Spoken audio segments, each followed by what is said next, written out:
آج ویو 360 میں کیا امریکہ کی جانب سے پاکستان کی سیاست پر اثر انداز ہونے کی کوئی کوشش کی جا رہی ہے؟ حالیہ عرصے میں ٹی بی کے کیسز میں اضافہ، کیا 2030 تک دنیا زیرو ٹی بی کا ہدف حاصل کر سکے گی؟ اور علامہ اقبال کی بہو اور ہائی کورٹ کی سابق جج ناصرہ جاوید اقبال بچپن میں رمضان کیسے گزارتی تھیں، جانیں گے آج کے شو میں۔ صبح 8 بجے 7 مسجد سے اس نے اعلان کیا کہ عید الفطر کی نماز اتنے بجے پڑھائی جائے گی۔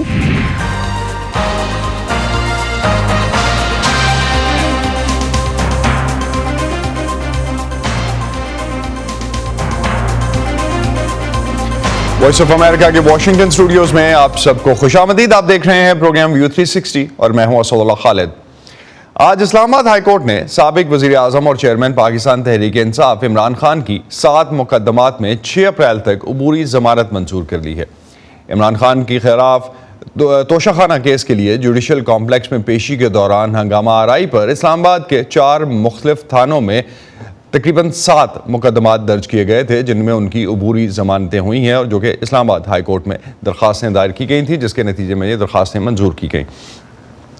اسلام آباد میں اس کے علاوہ ایک اور بڑی ڈیولپمنٹ میں آج سپریم کورٹ آف پاکستان نے پنجاب اور خیبر پختونخوا میں انتخابات اکتوبر تک مؤخر کرنے کے خلاف درخواست جو دائر ہوئی تھی اس پر لارجر بینچ تشکیل دے کر وفاقی حکومت، خیبر پختونخوا اور پنجاب کے گورنرز کو نوٹسز جاری کیے ہیں اور الیکشن کمیشن سے بھی جواب مانگا ہے۔ وائس آف امریکہ کے عاصم علی رانا اس وقت اسلام آباد سے ہمارے ساتھ موجود ہیں، ان سے ان دونوں بڑی ڈیولپمنٹس پر بات کرتے ہیں۔ عاصم، عمران خان پر ایک تو مقدمات کے حوالے سے ہم بات کر لیں اور اس کے بعد میں ڈیفینیٹلی آپ سے یہ جاننا چاہوں گا کہ جو سپریم کورٹ میں آج ہوا ہے تو عمران خان پہ کتنے مقدمات تھے اور کن کن مقدمات میں انہیں عبوری ضمانتیں مل چکی؟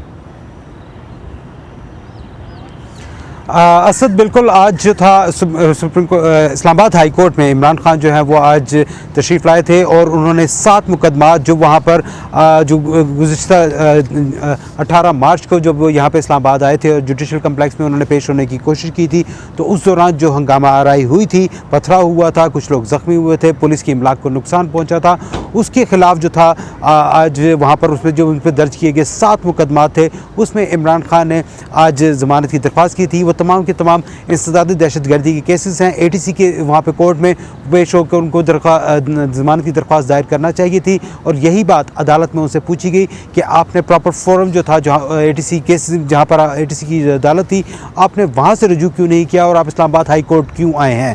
جس پر ان کے وکیل سلمان صفدر نے عدالت کو بتایا کہ عمران خان کو سیکیورٹی تھریٹ ہیں۔ اس سے پہلے بھی انہوں نے جوڈیشل کمپلیکس میں اے ٹی سی عدالت جانے کی کوشش کی لیکن وہاں پر وہ نہیں پہنچ سکے، اس دوران ہنگامہ ہرائی ہوئی تھی اور اسی کے اوپر یہ مقدمات درج کیے گئے تھے۔ اس پر عدالت نے حکم دیا کہ سابق وزیر اعظم ہونے کی حیثیت سے ان کو جو سیکیورٹی کی ضروریات ہیں، کیونکہ ان کو پہلے بھی حملہ ہو چکا ہے، لہٰذا ان کو جو ہے وہاں پہ حکومت اس حوالے سے پراپر سیکیورٹی فراہم کرے۔ اس بارے میں گورنمنٹ آف پاکستان کو جو ہے باقاعدہ نوٹس جو ہے وہ عدالت کی طرف سے جاری کر دیا گیا اور کہا گیا کہ اس حوالے سے تمام تفصیلات فراہم کی جائیں کہ عمران خان کو کیا سیکیورٹی فراہم کی جا رہی ہے۔ اس کے ساتھ ساتھ آپ نے پوچھا اسلام آباد میں سپریم کورٹ کے حوالے سے۔ ایگزیکٹلی، میں سپریم کورٹ میں جاننا چاہ رہا تھا کہ ایک طرف تو آج ہم دیکھ رہے تھے کہ انتخابات کے التوا کے حوالے سے سماعت ہو رہی تھی، دوسری طرف ابھی جو ججز کے درمیان جو فیصلہ ہے جو اس سے پہلے ہم دیکھ چکے تھے کہ سوموٹو ایکشن کے حوالے سے ایک بات ہو رہی تھی، اس میں بھی کچھ اس وقت کانٹرڈکشنز آ رہی ہیں، اس پہ کچھ ایکسپلین کریں گے ہمیں؟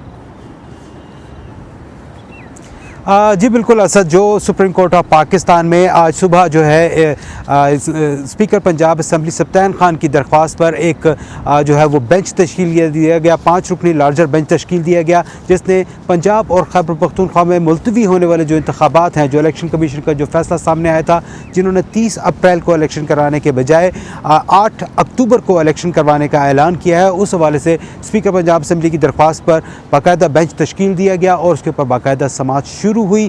لیکن اس حوالے سے تو صرف نوٹسز آج جاری ہوئے، لیکن جو شام کے وقت ایک اہم جو زیادہ امپورٹنٹ ڈیولپمنٹ سامنے آئی ہے اس کے مطابق 2 سپریم کورٹ کے ججز جو الیکشن کمیشن از خود نوٹس کیس میں جو وہاں پر اس بینچ کا حصہ تھے، جسٹس منصور علی شاہ اور جسٹس جمال خان مندوخیل، انہوں نے اس فیصلے کے حوالے سے اپنا تفصیلی فیصلہ جو ہے سیپریٹ نوٹ جو ہے وہ وہاں پر جاری کیا ہے، جس کے مطابق ان کا کہنا ہے کہ جب وہ اس فیصلے فیصلے سے مکمل طور پر خلاف ہیں کہ از خود نوٹس جو ہے وہ عدالت لیتی اس معاملے کے اوپر. لہٰذا اب جب کیونکہ 4 ججز اس کے خلاف ہو چکے ہیں، لہٰذا جو اس تاریخ کو جو الیکشن کرانے کے حوالے سے جو فیصلہ دیا گیا تھا وہ 4 اور 3 سے وہ ختم ہو چکا ہے. جو پاکستان کی جو مختلف جو پنجاب کی اور خیبر پختونخوا کی ہائی کورٹس ہیں وہ آئندہ 3 روز کے حوالے سے اس حوالے سے فیصلہ کیے جائیں. سپریم کورٹ کے جو چیف جسٹس امرتا بندیال نے جو اس حوالے سے از خود نوٹس لیا تھا وہ اس کو جو ہے وہاں پر ان کو نل اینڈ وائٹ قرار دے دیا ہے، اور اس کے بعد نہ صرف یہ اس کو ختم کیا ہے بلکہ ساتھ ساتھ چیف جسٹس کا جو اختیار ہے 184(3) کا اس کے اوپر بھی انہوں نے کوشچن ریز کیا ہے اور کہا کہ صرف ون مین شو کا جو ایک ہی شخص کو جو تمام اختیارات دینے کے حوالے سے جو طاقت ہے اس کے اوپر بات ہونی چاہیے. اور یہ خاصا ایک چیف جسٹس امرتا بندیال کے لیے ایک مشکل صورتحال ہو سکتی ہے. عاصم اس پہ بھی ہم بات کریں گے اور آپ سے اپڈیٹ لیں گے کہ اسلام آباد میں اس حوالے سے کیا ڈیولپمنٹس رہی ہیں اور خاص طور پہ سپریم کورٹ میں جو اس وقت ایک کانفلکٹ نظر آتا ہے اس کو کس طرح سے آئینی ماہرین دیکھ رہے ہیں کہ آگے جا کے ریزالو ہوگا. بہت شکریہ آپ کا. پاکستان میں اس وقت اپوزیشن ہو، فوج ہو، حکومت یا عدلیہ، ہر کسی پر تنقید ہو رہی ہے، لیکن غیر جانبدار حلقوں کو تشویش یہ ہے کہ سیاسی فریقوں کے موقف میں بظاہر کوئی لچک نظر نہیں آ رہی اور کسی کو بھی سمجھ نہیں آ رہا کہ صورتحال سے نکلا کیسے جائے. ایک اور اہم پہلو جو حالیہ چند دنوں میں دیکھنے میں آیا وہ ہے کہ کچھ اہم امریکی شخصیات کی طرف سے پاکستان کے لیے بیانات، جس پر پاکستانی دفتر خارجہ نے جواب بھی دیا، کیونکہ ان بیانات کے بعد ایک تاثر یہ ابھرا کہ ان شخصیات کے بیانات سابق وزیر اعظم عمران خان کے حق میں دیے گئے ہیں. سابق امریکی سفارتکار زلمے خلیلزاد نے چند دن پہلے اپنے ایک ٹویٹ میں کہا تھا کہ عمران خان کی گرفتاری سے پاکستان میں جاری بحران بڑھے گا، جس پر پاکستان کے دفتر خارجہ نے رد عمل دیتے ہوئے کہا تھا کہ پاکستان کو کسی کے لیکچر یا مشورے کی ضرورت نہیں ہے. زلمے خلیلزاد کے ٹویٹ کے چند دن بعد گزشتہ ہفتے امریکی سینیٹر جیکی روزن نے ٹویٹر پر لکھا کہ مجھے پاکستان میں بڑھتے ہوئے سیاسی تشدد پر تشویش ہے اور میں تمام پارٹیوں سے کہتی ہوں کہ اختلافات کو پرامن طریقے سے حل کریں اور قانون اور جمہوریت کی پاسداری کریں. اس کے علاوہ امریکی ایوان نمائندگان میں خارجہ امور کمیٹی کے رکن بریڈلی شرمن نے بھی 2 ہفتے پہلے ٹویٹ کیا کہ شخصی آزادیوں پر کسی صورت قدغن نہیں ہونی چاہیے. اس کے علاوہ انہوں نے عمران خان کی تقریر پر پابندیوں اور سیاسی سرگرمیاں روکنے پر بھی تشویش ظاہر کی. پاکستانی میڈیا میں گزشتہ چند دنوں میں ان بیانات پر تبصرے ہوتے رہے ہیں اور کچھ حلقوں کا خیال ہے کہ ان سارے بیانات کی وجہ سے پاکستان تحریک انصاف کی طرف سے امریکہ میں لابنگ کی سرگرمیوں میں اضافہ ہوا ہے. پاکستان کی موجودہ سیاسی صورتحال پر کچھ امریکی شخصیات کے اچانک تبصرے. امریکی دفتر خارجہ تو اس سے پہلے کہہ چکا کہ امریکہ کسی ایک امیدوار یا پارٹی کو سپورٹ نہیں کرتا، تو پاکستان میں اس پر اتنی زیادہ بحث کیوں ہے؟ اس پر بات کرتے ہیں واشنگٹن بیس تھنک ٹینک اٹلانٹک کاؤنسل کے ڈسٹنگوش فیلو اور مصنف شجاع نواز اس وقت ہمارے ساتھ موجود ہیں. شجاع، گزشتہ کچھ عرصے میں جو بیانات سامنے آئے ہیں ان سے پاکستان میں یہ جو تاثر لیا گیا ہے کہ امریکہ میں عمران خان کے لیے ہمدردی پائی جانے لگی ہے، کیا یہ تاثر درست ہے؟ میرے نزدیک یہ تاثر درست نہیں ہے، لیکن آپ کو پتہ ہے کہ عمران خان کی پارٹی نے ابھی ایک نئے سرے سے لابینگ شروع کی ہے، اور جب یہ حکومت میں بھی تھے تو انہوں نے لابیسٹ ہائر کیے ہوئے تھے، تو شاید اس کی وجہ سے یہ کامنٹس جو ہیں یہ سامنے آ رہے ہیں. اس سے بنیادی جو صورتحال ہے واشنگٹن میں وہ تبدیل نہیں ہوئی، کیونکہ امریکن حکومت کا رجحان اس وقت پاکستان پہ کم ہے اور چین اور یوکرین پہ زیادہ ہے. اور کیونکہ وائٹ ہاؤس میں مقیم جو سینئر افسر ہیں وہ اس پالیسی کو کنٹرول کر رہے ہیں، انہوں نے ابھی تک پاکستان پہ کوئی بات نہیں کی. تو امریکہ اور پاکستان کے تعلقات کی جو تاریخ رہی ہے، کیا اس سے ہمیں یہ پتہ چلتا ہے کہ امریکہ پاکستان میں کچھ سیاسی رہنماؤں کو دوسروں پر ترجیح دیتا رہا ہے؟ امریکہ کی کوشش ہمیشہ رہی ہے کہ ایک کوئی پلان بھی ہونا چاہیے، اور یہ ایک قسم کی نارمل ڈپلومیٹک ایکٹیویٹی ہوتی ہے کہ آپ اپوزیشن کے ساتھ کانٹیکٹ رکھتے ہیں اور آپ ان کی اسیسمنٹ کرتے ہیں کہ آیا وہ حکومت میں آ سکیں گے، اور اگر آئے تو امریکہ اور پاکستان کے تعلقات پہ کیا اثر ہوگا. اس وقت زیادہ سپورٹ اور زیادہ کانٹیکٹ جو ہے وہ ایک ٹریڈیشنل سسٹم کا ہے، جو کہ سینٹ کام کی طرف سے پاکستان کی فوج کے ساتھ زیادہ کانٹیکٹ ہے. جو فائنینشیل سائڈ پہ پاکستان کو، جس میں امریکہ کی بہت سخت ضرورت تھی کے سپورٹ ملے IMF کے ساتھ وہ ابھی تک سامنے نہیں آئی. تو اب اگر ہم چین اور امریکہ کے درمیان کشیدگی کی بات کرتے ہیں تو اب تو بہت آبویس ہمیں اس پہ ڈفرینٹ اسٹیٹمنٹس کنٹینیوسلی مل رہی ہیں اور وہ ایسکلیٹ ہوتی نظر آتی ہے. پاکستان اور چین کے درمیان اقتصادی اور دفاعی تعلقات کی بھی ایک تاریخ ہے، لیکن اس وقت جو سچویشن بن رہی ہے گلوبلی، بدلتا ہوا عالمی تناظر اگر ہم دیکھتے ہیں، جو عالمی سچویشن بن رہی ہے، تو کیا امریکہ پاکستان میں کوئی ایسی حکومت دیکھنا چاہے گا جس کا جھکاؤ چین کی طرف ہو یا چین کی طرف کم ہو؟ کس کانٹیکس میں دیکھیں گے؟ میں سمجھتا ہوں کہ جو سینئر افسران ہیں خاص طور پہ وائٹ ہاؤس میں، انہوں نے کافی حد تک یہ فیصلہ کر لیا ہے کہ پاکستان چین کے ساتھ مل چکا ہے. اب یہ پاکستان پہ منحصر ہے کہ وہ اس کو تبدیل کر سکے کسی طرح سے، اور اس میں پھر فوج کا ہاتھ ہے، کیونکہ فوج کے سینئر افسران امریکہ آئے ہیں پاکستان سے، اور ان کی بات چیت میں ضرور انہوں نے سمجھایا ہوگا کہ پاکستان امریکہ کے ساتھ تعلقات خراب نہیں کرنا چاہتا اور چین کو ترجیح نہیں دینا چاہتا. لیکن جو سچویشن آن گراؤنڈ ہے اس کو آپ دیکھیں تو اس وقت چین جو ہے سب سے بڑا جو کریڈیٹر ہے پاکستان کا، سب سے زیادہ قرضہ پاکستان کو چین کی طرف سے ملا ہے، تقریباً 30%. 30% قرضہ چین سے آ رہا ہے، $30 بلین ہے، اور اس میں گرانٹ منی نہیں ہے. اور اب پھر پاکستان چین کے اوپر امید کر رہا ہے کہ وہ IMF کے حالات میں اس کی مدد کرے. تو چین اور امریکہ کے درمیان اثر و رسوخ کی جو جنگ ہے، پاکستان پہ اس کا کیا امپیکٹ دیکھتے ہیں پھر اب؟ پاکستان کو اپنی حالات جو ہیں ان پہ کنٹرول کرنا پڑے گا. جب تک وہ حالات بہتر نہیں ہوتے، پاکستان کا انفلوئنس بڑا کم ہے دونوں ممالک پہ. اور پاکستان اکنامکس میں جو کہتے ہیں نا کہ وہ پرائس سیٹر نہیں ہے، وہ ریسیو کرے گا قیمت، جو بھی فیصلہ کیا امریکہ نے یا چین نے کہ پاکستان کے ساتھ کتنے تعلقات ہونے چاہیے. لاسٹ پہ الیکشنز میں تاخیر اور پاکستان کے جوہری اثاثوں کے معاملے میں ہم نے دیکھا مداخلت کی جو بات ہوئی، IMF نے کم از کم 2 بار پاکستانی حکومت کو ان معاملات پہ جو ہے مسترد کیے ان کے اعلانات، جس میں ملک کے اہم مفادات میں IMF کی مداخلت کو وجہ بتایا گیا تھا. آپ کیا سمجھتے ہیں IMF سے جو ڈیل میں تاخیر ہے اس کے پیچھے عالمی ادارے کا دوسرے معاملات پر پس پردہ کو دباؤ ہے؟ بالکل نہیں، کیونکہ IMF ٹیکنیکل ادارہ ہے اور ان کی جو بات چیت ہوتی ہے وہ ٹیکنیکل لیول پہ ہوتی ہے. اور یہ بڑا سمپل سا مسئلہ تھا جو کہ ڈار صاحب کو بھی پتا تھا اور پاکستانی حکومت کو پورے سال سے پتا ہے کہ جب تک آپ کے پاس ریزروز نہ ہو، اور اس وقت ریزروز بہت کم ہو چکے ہیں، $4.6 بلین کے ریزروز ہیں پاکستان کے پاس، تو یہ کافی نہیں ہے پروگرام کے لیے. اور جب تک چین اور سعودی عرب اور UAE اور دوسرے ممالک سے پیسے جو ہیں ان کی تصدیق نہیں ہوتی، تو تب تک IMF کا سٹاف لیول اگریمنٹ ناممکن ہے. بہت شکریہ شجاع نواز، آپ ہم سے بات کر رہے تھے، اور آپ کے خیال میں یہ جو سٹاف لیول ایگریمنٹ ہے وہ جو اس پہ انڈرسٹینڈنگ ہے وہ ناممکن ہوگا جب تک UAE، سعودی اور چائنا سے یا باقی ممالک سے اس کی تصدیق نہیں کی جاتی. بہت شکریہ آپ کا. عالمی معیشت میں کووڈ کے آغاز سے لے کر بہت سی تبدیلیاں آئی ہیں. ابھی بھی دنیا میں معاشی سرگرمیاں اس طرح سے بحال نہیں ہو سکیں.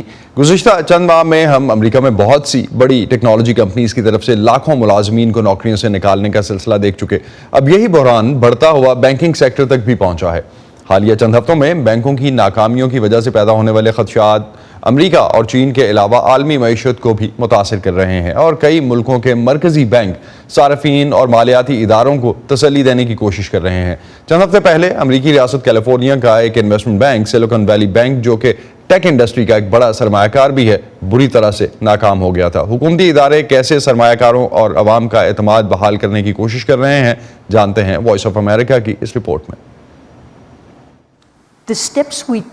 امریکی وزیر خزانہ جینٹ یلن نے منگل کو بینکرز کو یقین دہانی کرائی کہ بینکنگ سسٹم ٹھیک ٹھاک ہے. یلن اور دوسرے عہدیداروں کی یقین دہانیاں ایسے وقت میں سامنے آئی ہیں جب سان فرانسسکو میں واقع فرسٹ ریپبلک بینک کے اسٹاک کی قیمت گری اور سگنیچر بینک ناکام ہوا، جو کرپٹو کرنسی کی مارکیٹ میں ایک کھلاڑی ہے. اب جب بائیڈن انتظامیہ نے سگنیچر بینک اور اس ماہ ہی ناکام ہونے والے سلیکان ویلی بینک میں رقم جمع کرانے والوں کو تحفظ فراہم کیا ہے، یورپین سینٹرل بینک کی صدر کرسٹین لگارڈ نے برسلز میں مالیاتی اداروں کو تسلی دینے کی کوشش کی جب سوئس حکام نے یو بی ایس بینک کے لیے ایک معاہدے کا اعلان کیا جس کے تحت وہ عالمی بینک کریڈٹ سوئس کو خریدے گا۔ And we are very confident ہمیں بہت یقین ہے کہ یورو ایریا کے بینکوں کے سرمائے اور لیکوڈیٹی کی پوزیشن بہت تسلی بخش ہے۔ ایشیائی سرمایہ کار جن میں شنگھائی کے سرمایہ کار شامل ہیں فکر مند تھے کیونکہ چینی عہدیدار اصرار کر رہے تھے کہ سلیکان ویلی بینک کے ساتھ مشترکہ پروجیکٹ مستحکم ہے۔ امریکی سینیٹر مارکو روبیو بینک کے چینی حصص پر نظر ثانی کے لیے زور دے چکے ہیں تاکہ یہ یقینی بنایا جا سکے کہ اہم ٹیکنالوجی میں کام کرنے والی امریکی کمپنیوں کو چینی کمپنیاں خرید نہ سکیں۔ ایک سابق امریکی ریگولیٹر ڈائی این ایلس نے وائس آف امریکہ سے زوم پر بات کرتے ہوئے کہا کہ امریکی حکومت نے ماہرین اقتصادیات کے بقول متعدی بیماری سے بچنے کے لیے کام کیا۔ And that can happen. یہ اس وقت ہو سکتا ہے جب کوئی بینک ناکام ہو جائے اور اس کی ناکامی کسی دوسرے بینک یا کسی دوسرے مالیاتی ادارے یا دوسرے کاروباروں کی اس پیمانے پر ناکامی کی وجہ بنے جو حقیقی معیشت کو بری طرح نقصان پہنچائے۔ Damage, to the real economy. ان تمام کوششوں کا مقصد 2008 کی امریکی ہاؤسنگ مارکیٹ کی تباہی کو دہرانے سے بچنا ہے جس کے نتیجے میں سینکڑوں بینک ناکام ہوئے تھے اور دنیا کساد بازاری کی لپیٹ میں آ گئی تھی۔ مائک اوسلیون کے ساتھ محمد عاطف، VOA نیوز۔ کیا آپ کے موبائل اور لیپ ٹاپ پر وائس آف امریکہ کی ویب سائٹ نہیں کھلتی؟ تو آپ ہمارا کانٹینٹ دیکھنے اور پڑھنے کے لیے ہمارے فیس بک پیج پر آئیں۔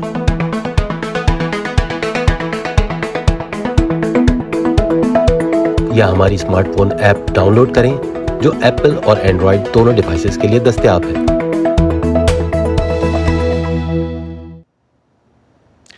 تپیدک، ٹی بی یا ٹیوبرکلوسس پھیپھڑوں کا ایک بیکٹیریل انفیکشن ہے اور دنیا کی مہلک ترین بیماریوں میں سے ایک۔ کئی دہائیوں تک اس بیماری پر قدرے کنٹرول کے بعد اس کے کیسز میں ایک بار پھر اضافہ ہو رہا ہے۔ اس سال دنیا نے ٹی بی کا عالمی دن اس امید کے ساتھ منایا ہے کہ اگلے چند سالوں میں کوئی ایسی ویکسین تیار کر لی جائے گی جو اس بیماری کے خاتمے میں مدد دے سکے۔ تپیدک نے گزشتہ سال 16 لاکھ افراد کی جان لی۔ بیماری سے نمٹنے کے خلاف پیش رفت کو کرونا وائرس کی عالمی وبا نے بری طرح متاثر کیا۔ لاک ڈاؤن کی وجہ سے، اس حقیقت کی وجہ سے کہ اصل میں کووڈ سے نمٹنے کا بہت سا کام اسی عملے، آلات اور ڈسپینسریوں سے لیا گیا جو پہلے ٹی بی کے لیے کام کر رہا تھا۔ ان میں سے بہت سو کو تو کووڈ سے نمٹنے کے لیے مکمل طور پر وہاں منتقل کر دیا گیا تھا۔ ڈاکٹروں کا کہنا ہے کہ اس وجہ سے ایسے لوگوں کی تعداد میں اضافہ ہو رہا ہے جن کی ٹی بی کی تشخیص اور علاج نہیں کیا جا رہا۔ عالمی سطح پر 2021 میں ٹی بی سے ہونے والی 5 لاکھ اموات کے ساتھ بھارت میں یہ مرض سب سے زیادہ ہے۔ یہ تعداد دنیا بھر کے مقابلے میں تقریباً 1/3 بنتی ہے، لیکن امید ہے کہ اس دہائی میں اس بیماری پر قابو پایا جا سکتا ہے۔ بھارت نے 2022 میں 24 لاکھ لوگوں میں ٹی بی کی تشخیص اور اس کا علاج کیا۔ انڈونیشیا، بنگلہ دیش، نائجیریا، جنوبی افریقہ، ایتھیوپیا اور برازیل نے بھی اس سلسلے میں پیش رفت دکھائی ہے۔ بھارت نے 2025 تک تپیدک کو مؤثر طریقے سے ختم کرنے کا ہدف مقرر کیا ہے، جبکہ عالمی ادارہ صحت نے تشخیص، علاج اور ایک ویکسین کی تیاری کے ذریعے 2030 کا عالمی ہدف مقرر کیا ہے۔ جب آپ اس حقیقت کو سامنے رکھتے ہیں کہ اب ہماری اس حوالے سے سیاسی وابستگی کچھ زیادہ ہے، یا اگر میں یہ کہوں کہ اب ہمارے پاس بہت سارے ایسے نئے آلات ہیں جو کہ پہلے نہیں تھے، اس لیے یہ امکان نظر آ رہا ہے کہ ہم اگلے 2 یا 3 سالوں میں ویکسین بنا سکتے ہیں، اور ہمارے پاس ایک حیرت انگیز civil society community plate form اور نیٹ ورکس ہیں جو دراصل بہت زیادہ امید دے رہے ہیں کہ ہم ٹی بی کو ختم کر سکتے ہیں۔ لیکن اس کے لیے مزید فنڈنگ کی ضرورت ہوگی۔ ایک اندازے کے مطابق اگلے 8 سالوں میں $230 بلین درکار ہوں گے۔ ہمیں یقین ہے کہ دنیا ٹی بی کو ختم کرنے کی کوشش کرے گی، اور ایسے کرے گی جیسے اس نے کووڈ کے درمیان کی، کیونکہ کووڈ اور کووڈ ویکسین کے لیے $100 بلین کم و بیش ایسے ہی جمع کیے گئے تھے۔ تپیدک غریب ممالک میں زیادہ عام اور مہلک ہے۔ سائنسدانوں کا کہنا ہے کہ تجارتی مواقع کی کمی نے ٹی بی کی نئی ادویات کی تحقیق اور ترقی میں رکاوٹ ڈالی ہے، لیکن ایک نئی ویکسین کی تیاری سے لاکھوں جانیں بچ جائیں گی۔